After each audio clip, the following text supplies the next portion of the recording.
Hello, everyone, and welcome to Crafting Conversations Women in Beer, a panel series hosted by Angel City Brewery. This panel is the second of what will be four panels this year. And this entire series was created to work with leaders in our industry to celebrate the positive change that we've seen over the years, but to also discuss all the work that still needs to be done. So we're very much looking forward to hearing what our panelists have to say and hearing what they're up to. But let's learn a little bit more about the panel. So just before we dive into our topics, we just want to say that we're here to engage in dialogue, build perspective, unlearn and learn together. But the only way that we're going to be able to do that is if we ensure that this panel is a safe space for everyone. So that means for everyone on the panel, but also for our audience members that are tuning in. The panel itself will be 1 hour long. 45 minutes of the panel will be just the panel itself. And then the last 15 minutes will be our Q&A portion, in which we encourage our audience members to drop questions in the chat, just in case there's something that you'd like to ask our panelists. So as always, we encourage dialogue, but let's just please make sure that we're all being respectful. So just a heads up, we'll try our best to get to all of the questions that y'all asked today, but there's a chance that we won't be able to. We'll try our best though. And now for introductions. My name is Saneta Santana. I'll be the moderator on today's discussion. I'm the general manager at Angel City Brewery. I'm also the founder of Saneta's Vegan Kitchen, one of 3 home brewers with South Central Brewing Company, and a proud member of the SoCal Cerveceros Homebrew Club right here in LA. So y'all ready for our amazing lineup? First up, we have Blanca Quintero.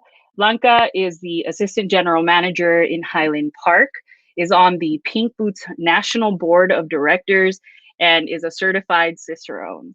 We also have Corisa Hernandez, who is the co-founder and co-owner of Legacy Full Circle Financial and Insurance Services, the Empire Tavern, House of Chelas, and recently Nativo in Highland Park. We also have Frances Michelle Cannon, aka Franny, those who know her, who's the executive director of the Los Angeles Brewers Guild and is also an associate director at the Full Pint, where she first broke into the industry nearly a decade ago. But wait, there's more. We got Alexandra Noel, who's the brewmaster and director of brewery operations at Three Weavers in Inglewood. Love Three Weavers. Beautiful place. And last but never least, we have Ting Su, who co-founded Eagle Rock Brewery in Northeast Los Angeles in 2019, along with her husband, Jeremy, and father-in-law, Steve. So in 2011, Ting set out with the mission to create more space for women in beer culture, both professionally and as consumers. So it's truly an honor to have Ting on our panel here today, as well as all of our amazing panelists. So we're going to jump into our first question, and that's for Alex.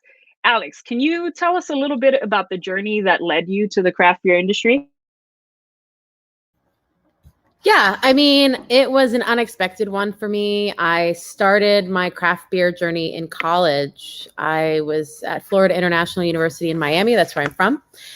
And I was looking for an elective to take, and I was flipping through the course catalog when it was actually a book, just paper.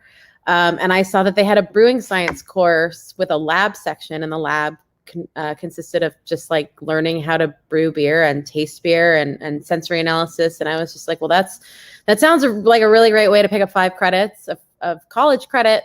So I signed up for it, and I was completely caught off guard by how much I loved everything, the science, the art involved behind it, just the active. And I was never a home brewer, right? This was my entrance to brewing, but we brewed on kind of like a home brewing scale. But just like the idea of building something from nothing, from like the most basic ingredients, and I guess it's the first time I was really driven by passion to make a decision that wasn't going to law school, because that was the track that I had been on for many, many years.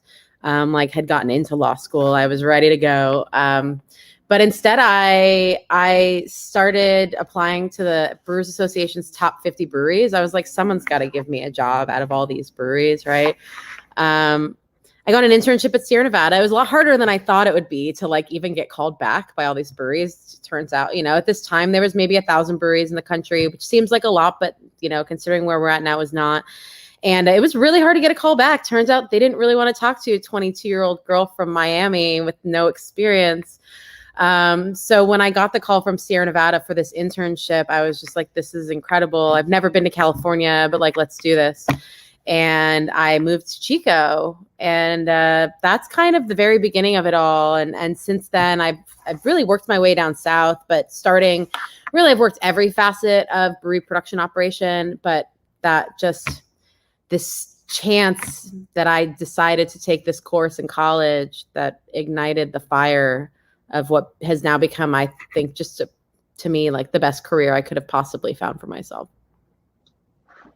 That's amazing. I mean, just how one experience led you to this massive chapter in your life. Yeah. Actually, that's amazing. Ting, I actually have a question for you. So you co-founded this incredible company, and you did this while you were practicing pediatric physical therapy, which I found to be awesome. Eventually, though, you switched over to working full time, managing operations a few years later. So can you tell us what that transition was like for you, not only switching fields professionally, but also as a woman breaking through the industry at the time that you did? Well, I guess the transition was challenging. Pediatric physical therapy is something that I always loved. I had been practicing for a number of years at that point in time. And in developing the brewery, it took us several years to get to opening day. So it was, at least it built in time for the transition. The transition was rough in the sense that when you're trying to start a small business, and starting a brewery is, I mean, there's some serious involvement in starting a brewery. It's not small, so for us in that transition, it was challenging because we were probably married at that point in time. No kids, fortunately. It's just like I have one now, and that's plenty. But I'm thankful that at least at that point in time, it's just like things were fairly stable for us, and it was an incredible opportunity. So when we decided to start the brewery, and I was trying to do both for a period in time, but after 90-hour weeks for about 3 years, the breaking point for me was actually finding out that I would kind of realizing that I was falling asleep at every red light that I stopped at. So it was so sleep deprived. And that was what kind of forced my hand. I'm just like, oh my gosh, I'm going to kill somebody, or I'm going to kill myself during, doing this. So I bailed on it. But that said, it's just like I still have a deep love for pediatric physical therapy. And in fact, I'm actually back to it and managing a clinic now, full-time during the days, and then doing brewery stuff at nights and on weekends. So schedule-wise, really similar to what I was doing before, not falling asleep at the wheel as much. It's just like the brewery doesn't need me as much as it did early in those days. But it's still a lot of hours. And as far as breaking into the industry, it's just like, I think that, the challenges that like Alex was talking about in getting into the industry, getting the callbacks and stuff like that, it was different because rather than like, I had never had professional experience within the brewing world. I grew up in a restaurant family. And so for me, it's just like, it was just kind of one of those, let's start a brewery, the challenges were more innate in starting a brewery when you don't have the experience, and that we got our asses handed to us. Sorry, I don't know if I'm allowed to use that word, but in starting the process though, and figuring out what we were like, how to go about doing it. We used to joke about with our friend Mark Jilg over at Craftsman about how, you do everything twice. You do it once the way that you think you should do it, and then you fix it later on because you realize after the fact, it's like, yeah, we totally screwed that one up. And so I think that the challenges were more related to that. And then once we did have our brewery open, noticing this disparity between how people treated women behind the bar versus men behind the bar at events talking about beer and stuff like that, kind of how people regarded you. regarded me because I'm a woman, rather than how they were with my husband, business partner at that point in time.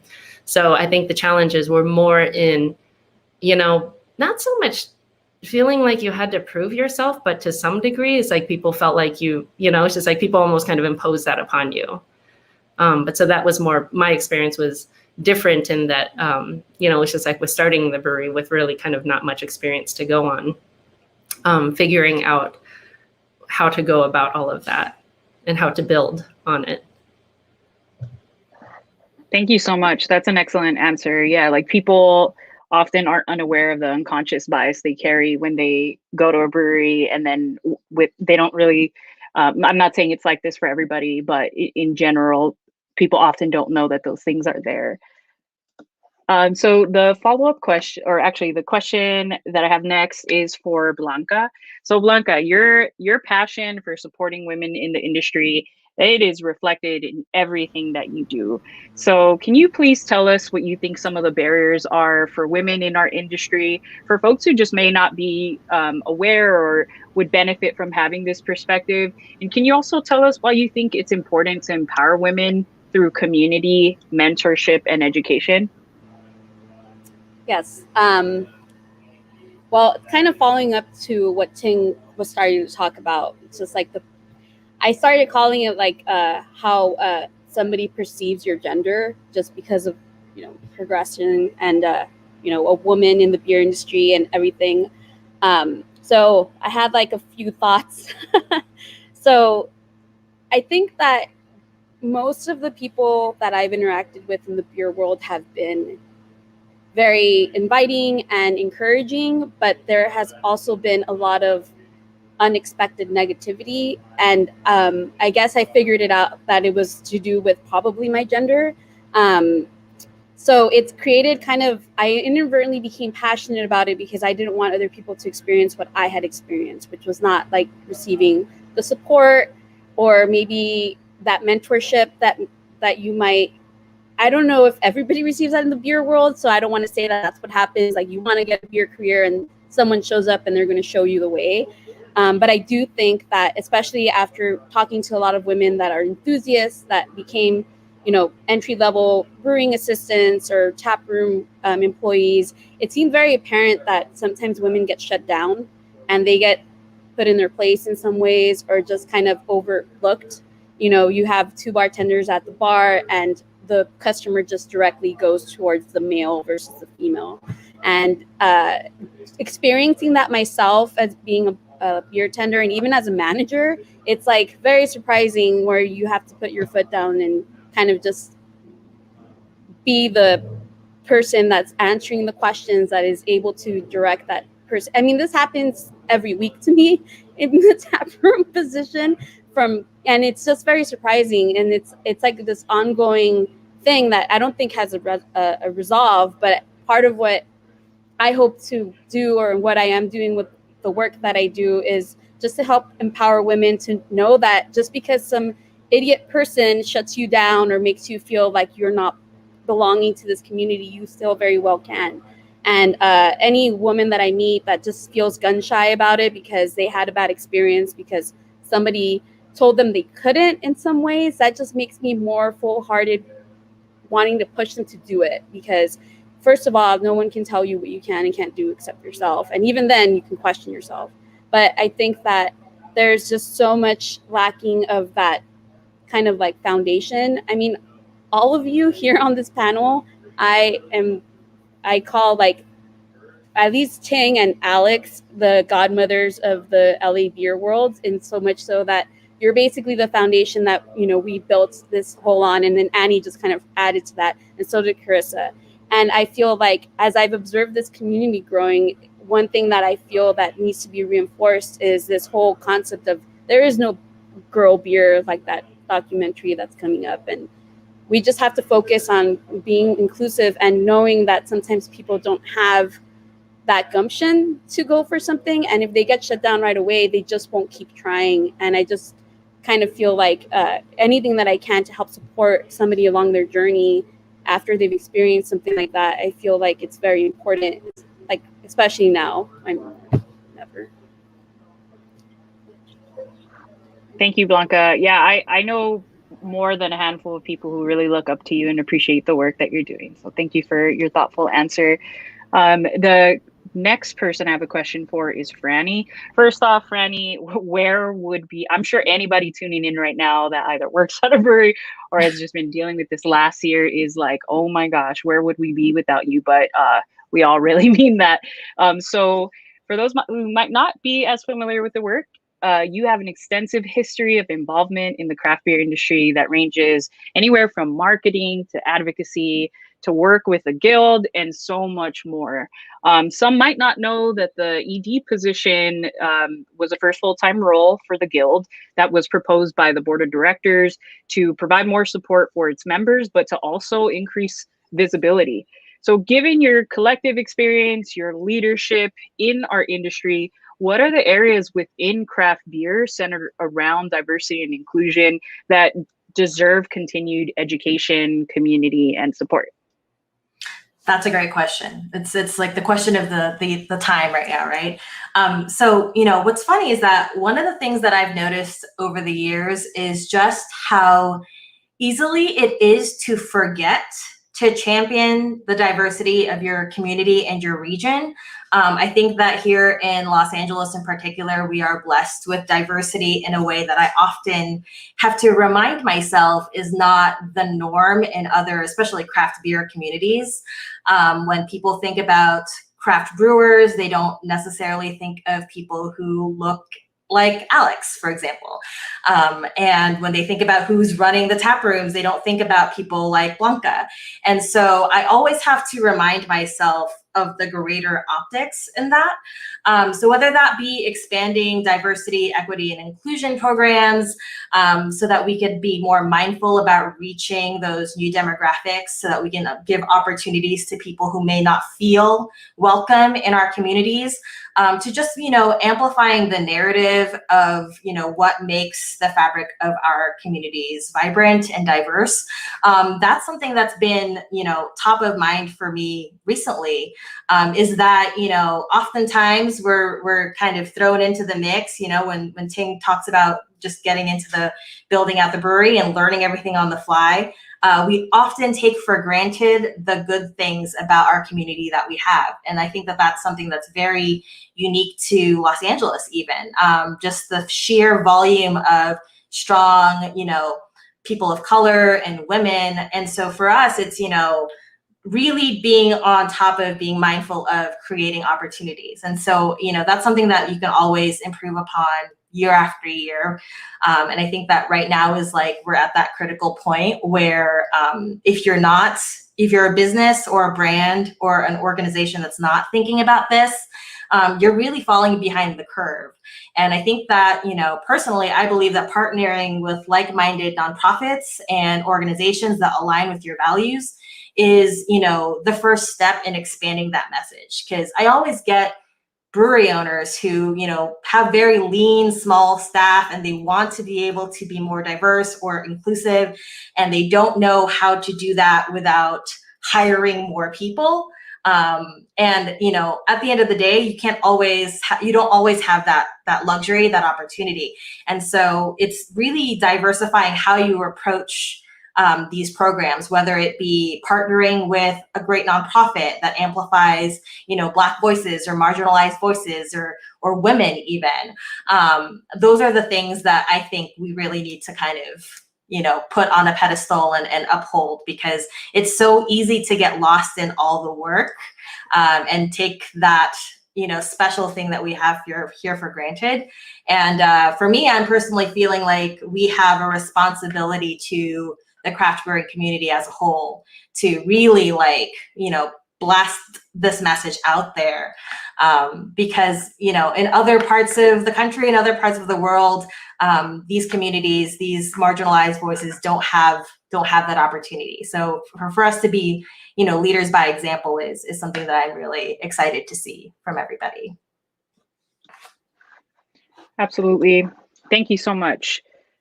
My next question is for Corisa. So Corisa, you wear so many hats. I mean, and just introducing you with your title, you have several businesses that you're focusing on and that you have teams for. In looking into previous interviews, features, and on your social channels, you've talked a lot about representation, culture, and community as being critical focus points for businesses and your business. So in fact, your business Nativo is in the hometown of your husband, Gabriel Paredes, where he grew up.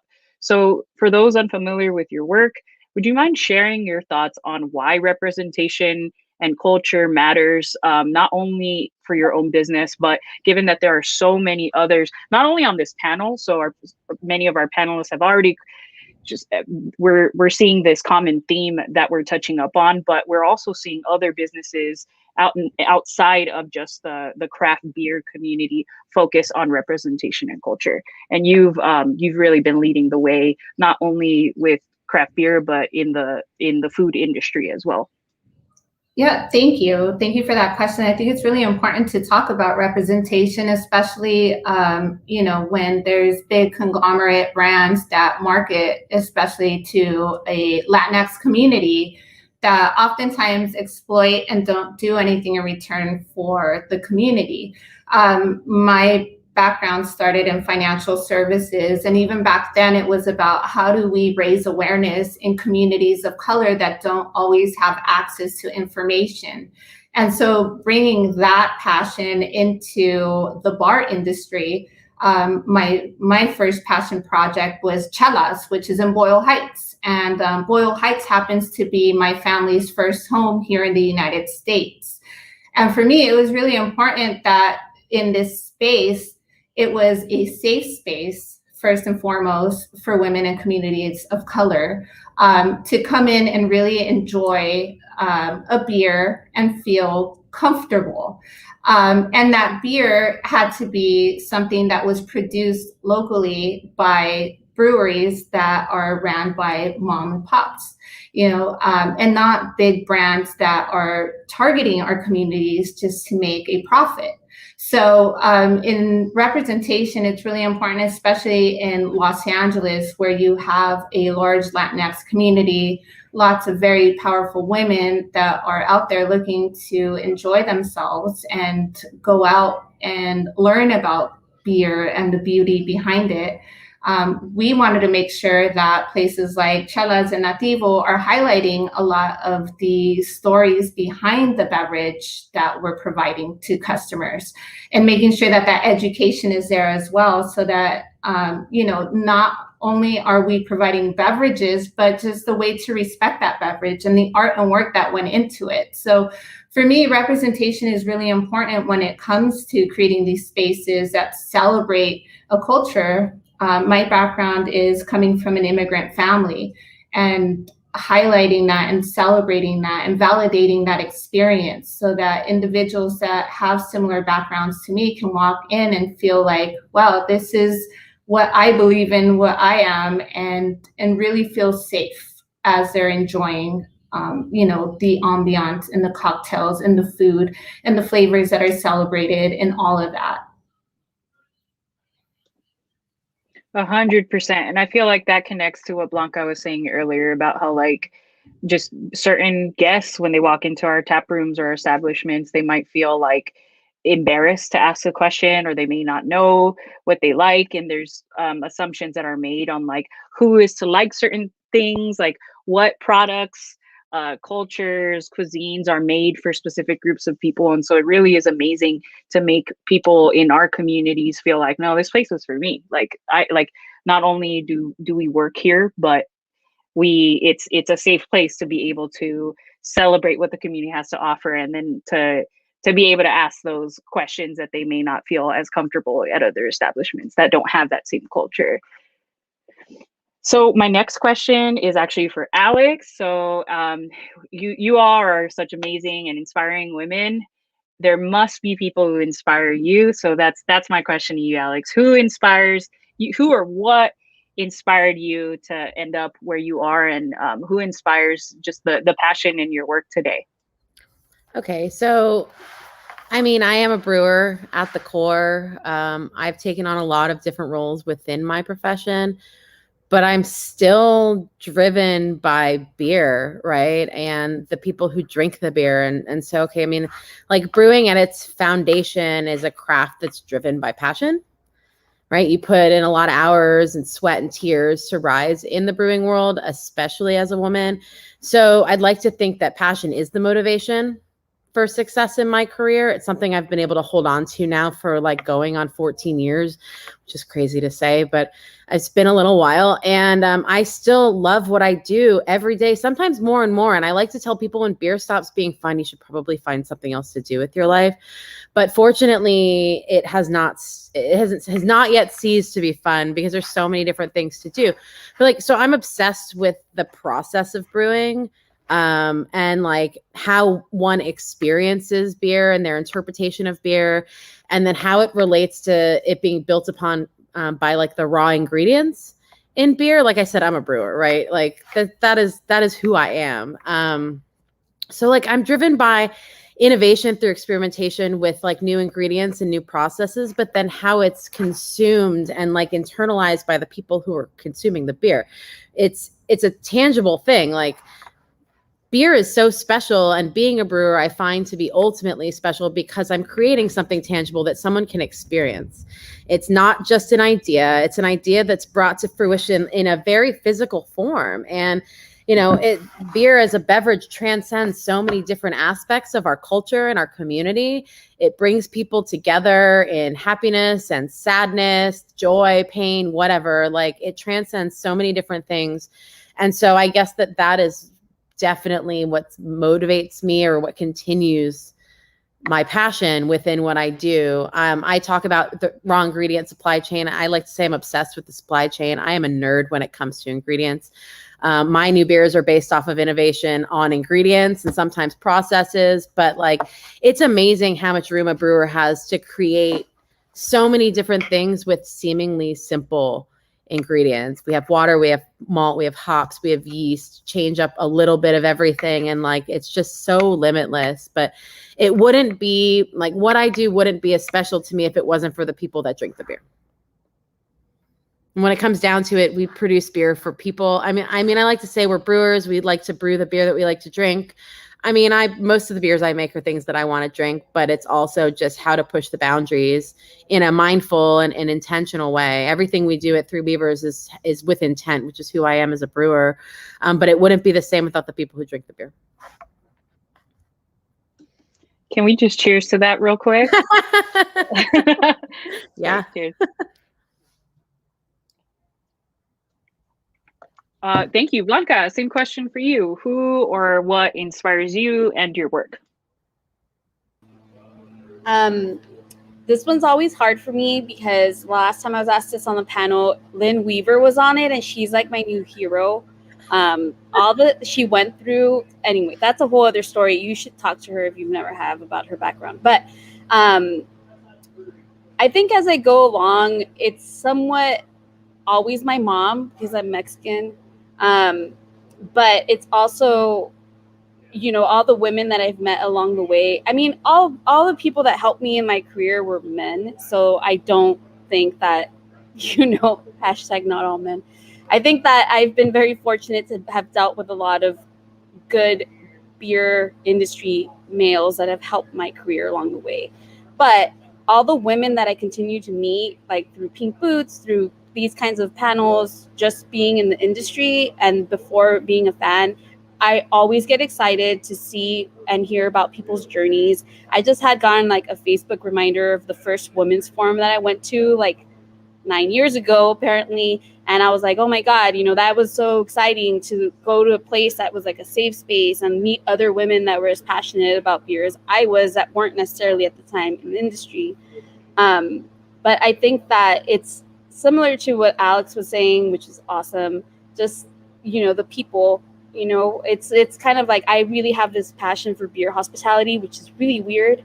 But I really like the customer facing experience and making sure, you know, you're bringing the joy, you know, like Alex is brewing the beer, but we're bringing the joy to the customer, and making sure that they understand like if that passion is actually communicated.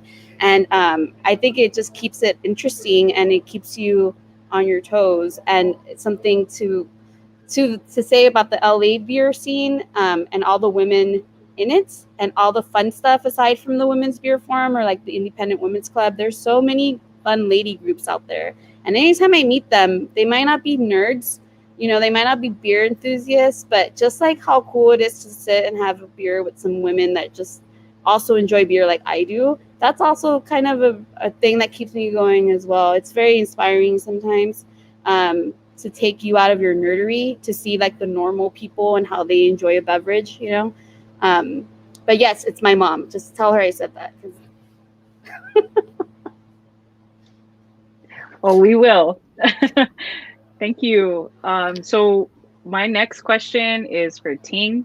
So Ting, in an October article, you said the following, which is, when the faces within the industry reflect the diversity within the general population of that region, engagement of the community in its entirety will have been achieved. Until then, there's still work to be done. When I read that, I just like, I had like step away from my computer, just be like, damn.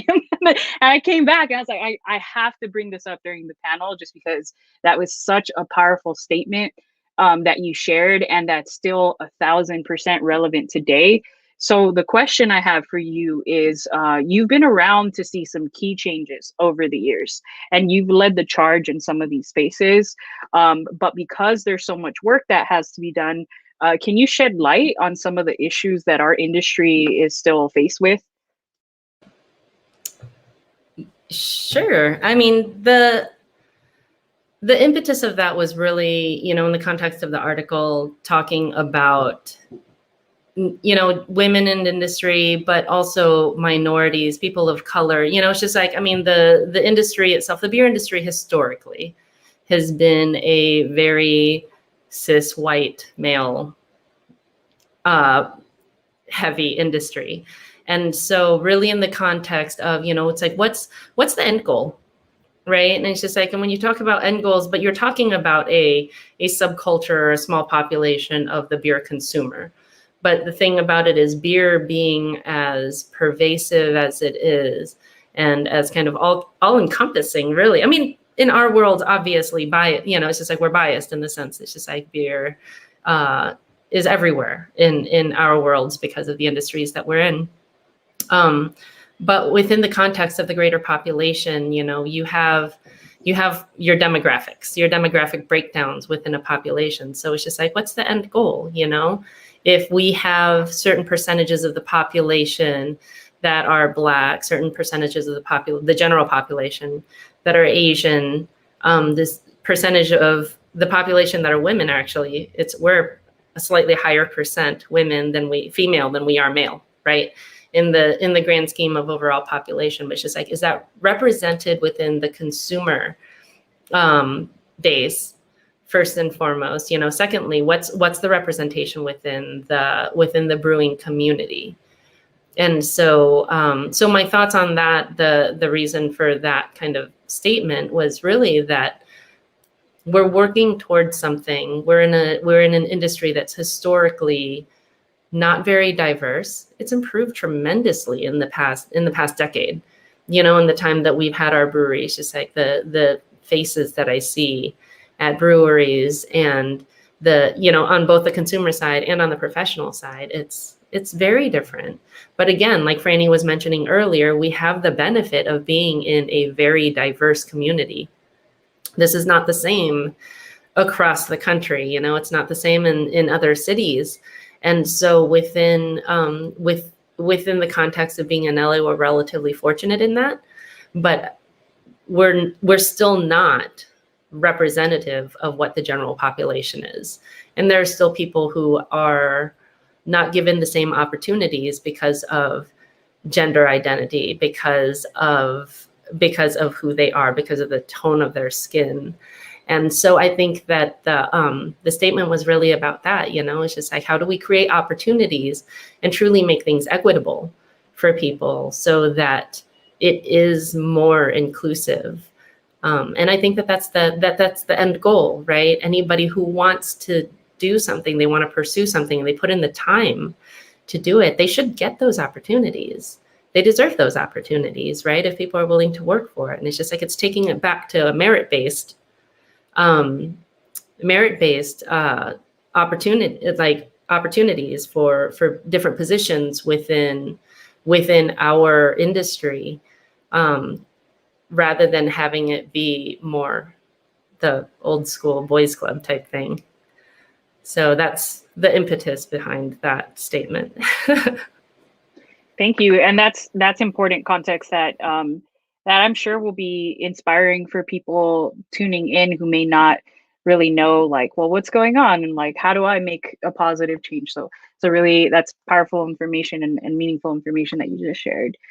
Corisa, so I have this question for you that pertains more to your knowledge starting businesses and empowering others, especially women, to pursue their dreams. You are a huge advocate for just for encouraging people to just like start somewhere, to start big, dream big, and then figure out the very important steps later, but don't allow that dream to hold you back. And I'm not sure if I got that 100% right, but in just reviewing all of your channels and your work, that's one of the things that really shines for me.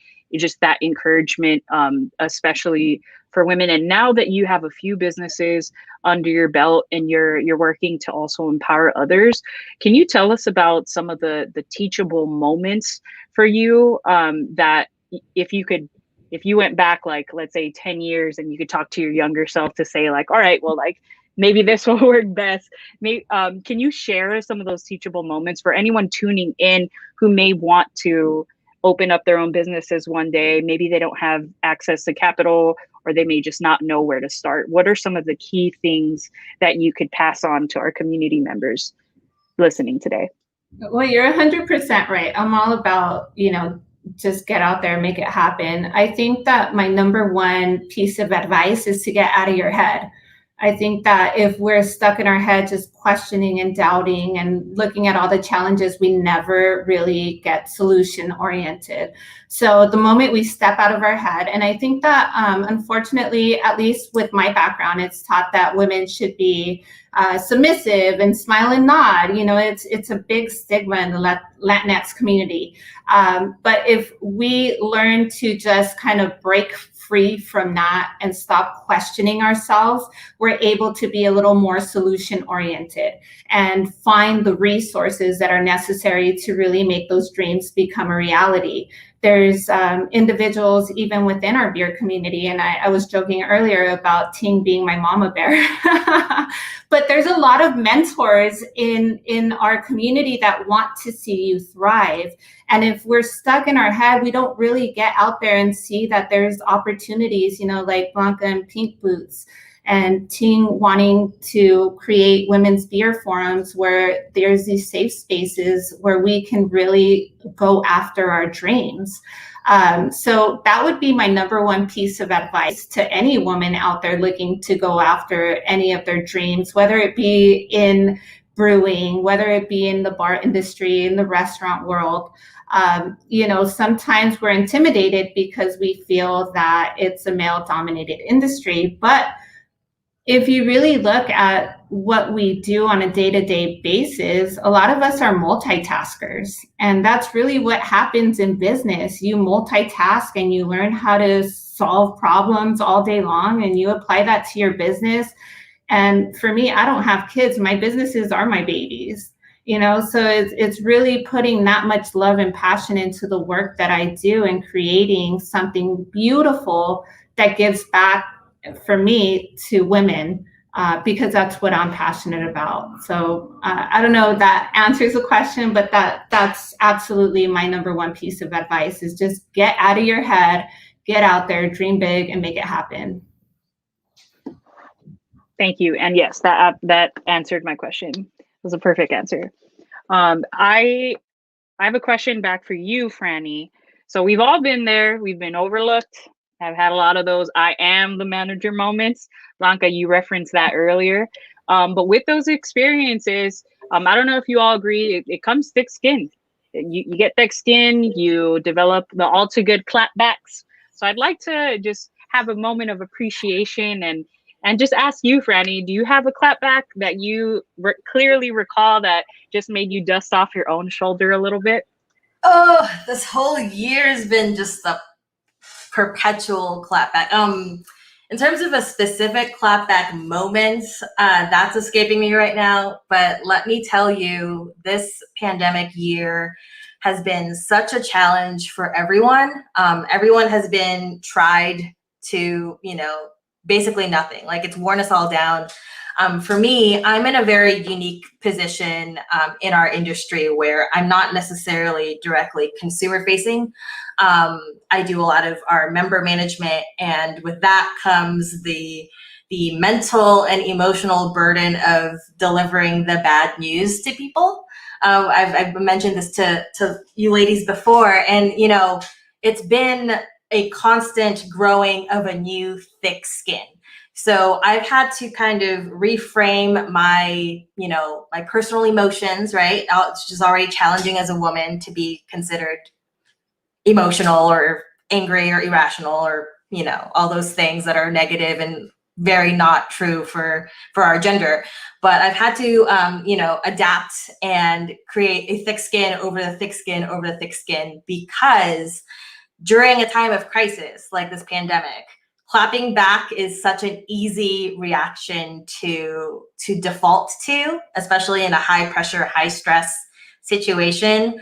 And I've had to reflect and recognize that that's not going to be as satisfying to me right now as it would have been in the before times, And so with that, it's been a lot of learning how to communicate in a very clear and succinct way, so that I, at the end of the day, feel firm in my footing, right? And that, like, in return, the person that you're communicating the news to or trying to get to follow the rules and all of those things, their confidence won't be shaken up for you. And I think that women do have that disadvantage in how we communicate, right? A man, in this industry could clap back without consequence. But depending on what kind of role you are in your organization or your brewery or your business, you kind of have to walk on eggshells a little bit and be mindful of how you respond. And so that's been, the fun challenge of the year.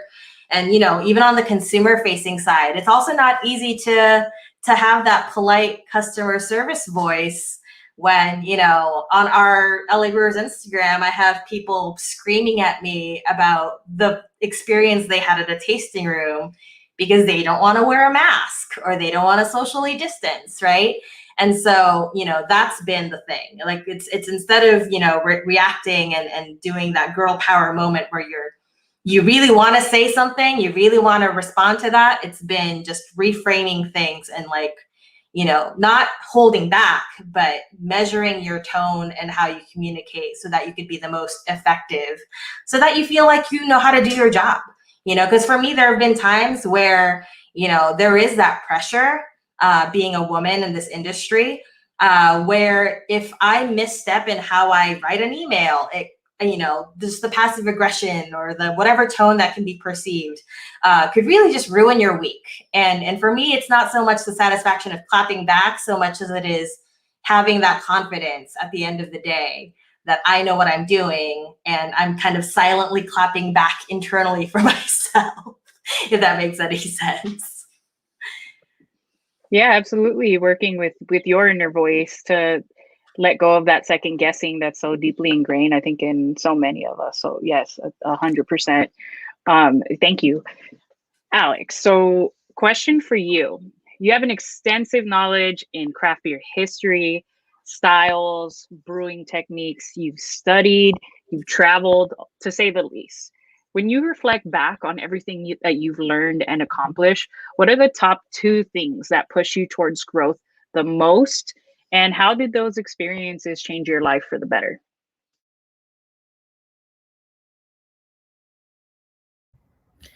Okay. So you're basically telling me I'm obsessed, which is fine. So yeah, there are two pretty pivotal sort of, I guess not really moments, but experiences that I've had. One at the very beginning of my career, and that was definitely my internship at Sierra Nevada. I'm like eternally grateful for the time that I spent there because I was fresh out of college. It was 100% my introduction to the industry. So it could have gone any possible way. It could, if it was terrible, I would have just been like, I'm out, right? I'm going to law school. But it laid the most amazing foundation for my career. They exposed me to, well, okay, let's just talk about Sierra Nevada for a second. They are stewards of everything good. They still they conduct themselves, one's still family owned, but just the way that they manage everything that they do. Like I said, I like to brew with intent. I like to think that maybe I picked a little bit up from them on that, but they exposed me to how you should respectfully relate to your beer, how you should respectfully relate to your employees, how you should relate with your community as a whole, not just the beer community, but like just Chico, like the human community, but then also how to relate to the environment and the things that they do, knowing that beer is so resource intensive, which is something that's so commonly overlooked in our industry, and just the steps that they took to ensure that they were making as minimal of an impact as possible on the earth in something that uses a lot of resources to produce. So I don't know, they're like the best possible first entry on a brewing resume for sure. But the things that I learned and just how genuine everyone there was and how much they cared, it just fueled the passion, my like fledgling passion for the industry. I was like a baby at this point in time, fresh out of college. And they just really helped. Like, I think that they know, I've talked to so many people who still work at Sierra Nevada. Like, it's one of those few breweries where people retire from the brewery, but they know that the impact that they had on me. And I still think about my time there, and there are things that I would relate to, like how would Ken Grossman handle this, who is the founder of Sierra Nevada. But anyway, the next one would definitely be starting Three Weavers with Lynn Weaver, because neither one of us had ever started a brewery from the ground up. And let me tell you, if you want like a massive dose of humility, start a brewery. Ting was definitely alluding to this earlier. And like, I came into it with experience. But even then, like, there's so many challenges that became learning experiences and moments from which you grow. But just, man, and like, so like Lynn and I like to talk, and so Blanca mentioned Lynn earlier, but so I met Lynn through a manufacturer that I'd purchased equipment from in the past. And I like to think of my relationship with Lynn as like an arranged marriage. We met each other through someone else, and we sat down at the Story Tavern in Burbank, may they rest in peace. And like, we talked and went over the business plan, and like, we're just like, are we going to do this? Are we going to do this? Okay, let's do this. And that was it. It was no like long courting process. We met, we committed, and it's been, nearly 8 years, and the brewery's doing great. But yeah, that definitely Three Weavers. I mean, it's a learning experience all the time, and still something that continues to drive me to do better within the industry and how I relate to people, how I relate to even women within the industry. I think that anytime that we could offer, and being a female founded and run brewery at Three Weavers, we've definitely had a lot of our issues with our gender, trying to get a leg up in this world, but we've done a pretty good job. Lynn doesn't take shit from anyone, which is amazing, and I try to learn from her in that degree, in that regard, all the time.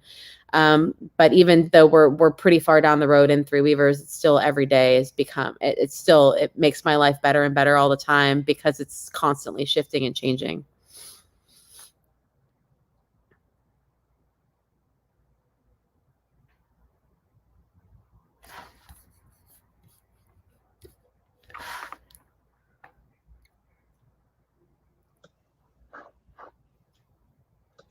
Oh no, I think I froze. Can I get a thumbs up if I'm back? Did our host freeze? Oh man, I was like, those awful moments where you're like, is my face like this right now? But the last part I heard is that you had a few of those moments just as starting up a woman-owned brewery, but then you found success as you continue to develop your business. For sure. And, I mean, I think that I definitely had an advantage having a reputation coming into starting Three Weavers. Like I had been working my way, I would work my way up from the literal bottom of the industry, like scrubbing floors and cleaning kegs for really terrible hourly wages with no benefits, right? I had multiple jobs.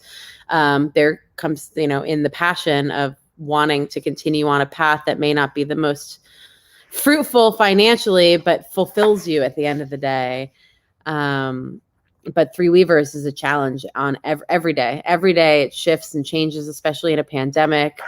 But so grateful for the experiences that I've gained through this brewery.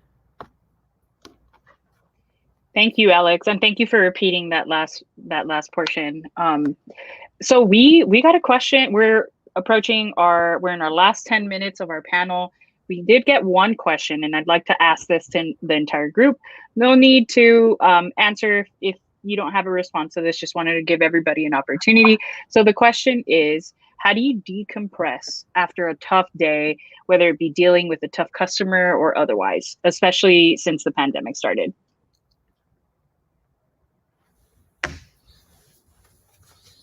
I mean, I can answer it. Go ahead. It's become a really important year to be physically active, I think, outside of the brewery in ways that can allow you to let out any frustration, but in a healthy manner. I mean, we've gone through this entire year questioning whether or not we would get this virus or how it would impact the rest of our lives, our family. So for me personally, especially during the pandemic, one, I have a Peloton. They're amazing. But two, just trying to stay active, and even meditation helps, just to stop for a minute if you can, or 5 minutes, and just don't forget to breathe. I say that to myself all the time, and to friends who are freaking out. I'm like, don't forget to breathe. That's so true. That's so true. For me, I really am ashamed to admit that I lack the discipline to be more consistent with physical activity. But I am all about cooking right now. So I loved to cook before the pandemic, but, not going to restaurants on the weekends, not going out, just for a quick bite, kind of pushed me into really get into cookbooks and experimenting at home. So this is an answer that a lot of my friends who work in hospitality disagree with. I love to cook at home, and I love to play video games. And I like to play video games where I cook in the video game. And there's a game called Overcooked, and it just stresses every restaurant worker I know out, because you're basically, cooking all of these things, and then you get points if you expo correctly, and it just upsets all of my hospitality friends who worked in kitchens. They're like, this is the most not fun game, but I love it. So, just finding things to kind of let out steam is my thing, and calories. Did no one say wrapping themselves up in a burrito form? Because are you in that weighted blanket life? I mean, you get home and you wrap yourself up as you nuzzle a beer or whiskey, whatever your choice is, and just kind of huddle, recovering. I mean, COVID has been very stressful, and I basically have not been in a customer facing role this entire time. So I was in sales, and then I went into the tap room again. And yeah, it's been stressful. So when I have a very stressful day which happens often with people not wanting to wear their masks and being a little bit of assholes, I said it, they're real mean. A little bit. Sometimes you just have to get a cheeseburger and wrap yourself in a burrito blanket and drink any available alcohol. Opposite of what Alex just said earlier, but I'm being honest. Sometimes it makes you feel better. The alcohol portion, I definitely got into. Okay, It's a necessity. Yeah, it is. But you have Anybody to, I avoided had to the personally alcohol portion of offset. it. Yeah, What? I don't think anybody avoided the alcohol part of it. I mean, how could you, right? I consider it a professional liability. This is just how it rolls, right? But yeah, whiskey, so much whiskey. So much And whiskey. granted, I'm probably the last person you should ask about like healthy means to deal with it, because it's just like, look, I either bury myself in work because ain't nobody got time for that shit. It's just like you just push it aside, you bury that, and then just go back to work. Or you drink a lot of whiskey or more beer. I mean, it just takes, when you drink that much beer, you have to get up from your computer to pee a lot more. That's all. Hey, team, we had talked about that pandemic cocktail, like when you're out of liquor during quarantine, you just grab whatever you have in your cabinet. Yeah, when you have those total panic moments and you've depleted your whiskey supply and you're just like, oh God, what do I? And it's just like you inevitably have, I mean, my liquor cabinet is this like incredible or like disarray of random things, and some of which horrify me to drink. But at the same time, it's just like, if it's a means to an end, you just got to do what you got to do. Like we persevere. So we have, let's see, we're in our last 4 minutes. We got a few questions, which is wonderful. So Tom on YouTube said, thanks so much, ladies. Could you talk about the Pink Boots Society? I think I know that Tom Carroll. Oh, yeah. If it's the Tom Carroll. I'll just say it.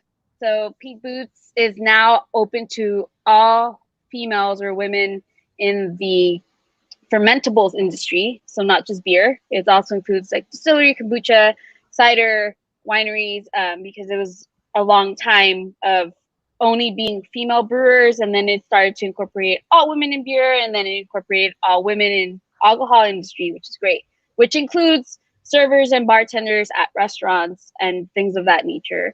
But the main goal is to assist, educate, and inspire women in the industry by providing scholarships and educational opportunities. And we've recently started working on a mentorship program, which would kind of feed into what I was supposed to talk about, but I don't think I covered, just kind of like helping bridge that, gap from somebody that likes beer, that someone that wants to work in the industry or the fermentables, and just being that resource that's not available at this time, or maybe people just don't know where to find it.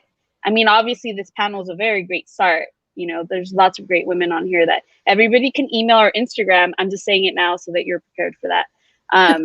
But yeah, I think that kind of covers what their whole ethos is. Thank you. And we won't be able to get to our other two questions for this panel because we are approaching our last 2.5 minutes. I wanted to give you all an opportunity to just say what you have going on, and if you have any advice for people wanting a break through the industry. So Franny, we'll start with you.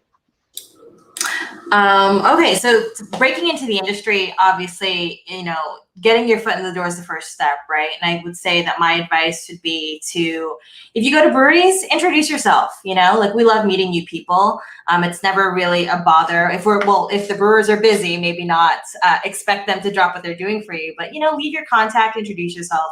But also, from my experience, don't accept any foot in the door without first asserting or assessing your own value and what you want to get out of it and what your needs are. I often see very enthusiastic beer supporters want to break into the industry and give 2,000% of themselves, either in like free or cheap labor, or just giving a lot of themselves without really figuring out where they want to be, like what their end goal is. And I think that that's important to address personally, so that you're not being let down by the industry, because our goal is to make sure that our community members and our employees are happy at the jobs, like they're in the roles that they want to fill. So it's great to be enthusiastic, but kind of, I think, make a mental list of what you want to get out of the job, what you actually want to do. So if you, just take any open job that you can get, figure out if that's the job that you want to stay in, because that might not be the path to what your actual goals are. So that'd be my 2 cents on that. Thank you. Corisa, how about you?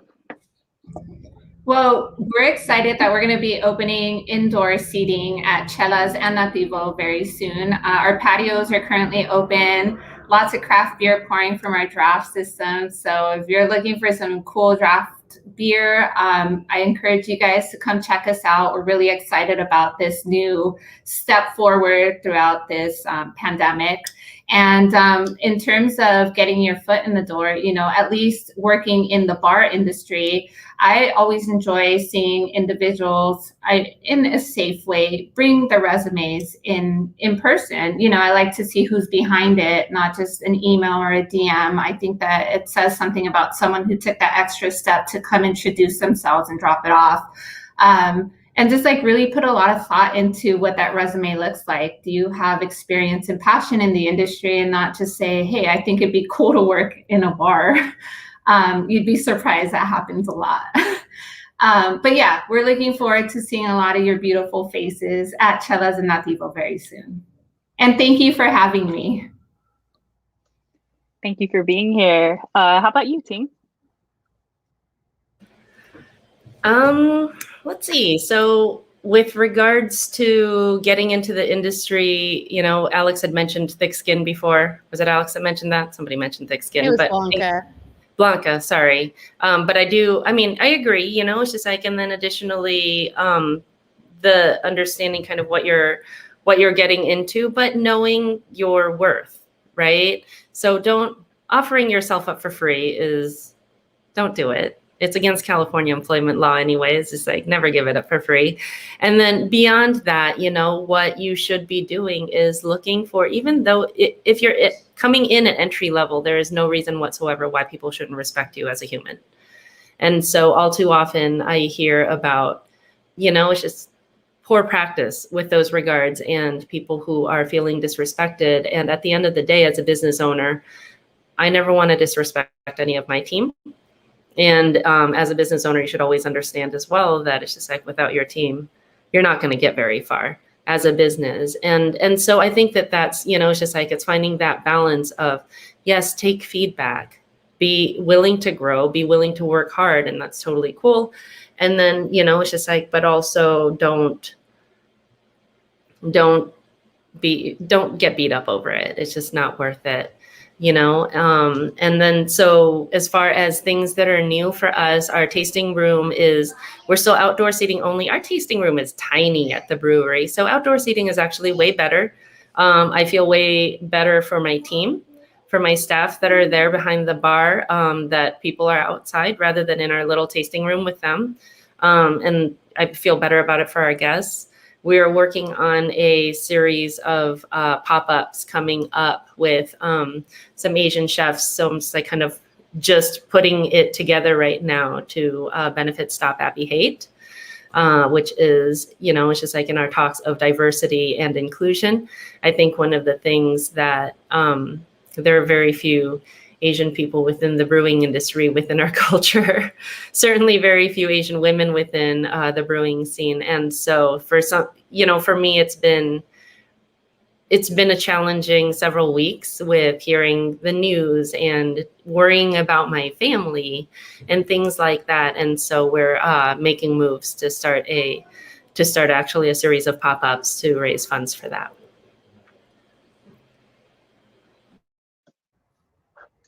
That's amazing.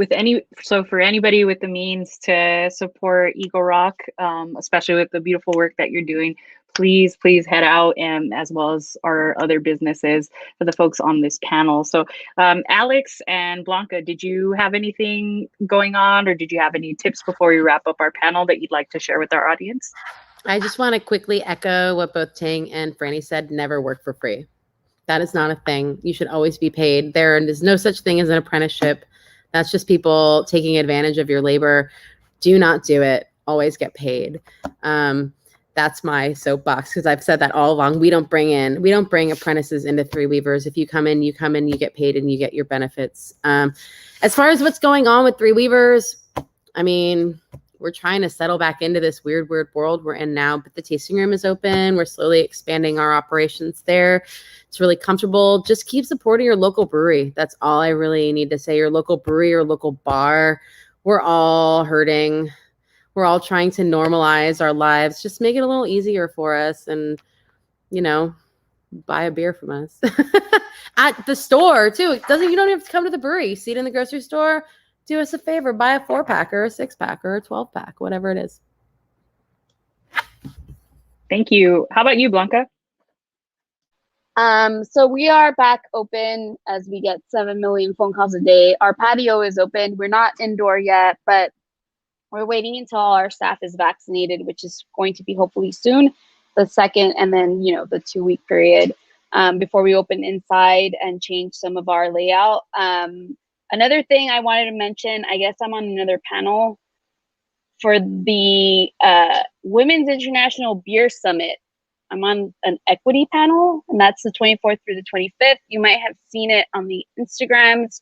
It's also called Queen of Beer. I think it was a homebrew competition, and then they also included like there's a summit portion of that. So that's coming up in April. But yeah, be nice, tip, don't work for free. This is all, I agree with all these things. And well, wear your thank mask. you. Yes. Thank you so much for taking the time to be here on this panel with us and for sharing your responses. There's a certain vulnerability that comes with sharing your experiences and just giving back in this way, because at the end of the day, I mean, it is labor, but everything that you all have shared with our audience today, I'm confident that it's going to inspire folks that maybe had really important questions or who look up to y'all or just didn't really know where to start. So cheers to all you amazing and wonderful human beings. I hope you have a really good rest of your day, and to our audience members, thank you so much for tuning in. Stay tuned for our next panel, which will be in June. So stay tuned on our social channels. Cheers.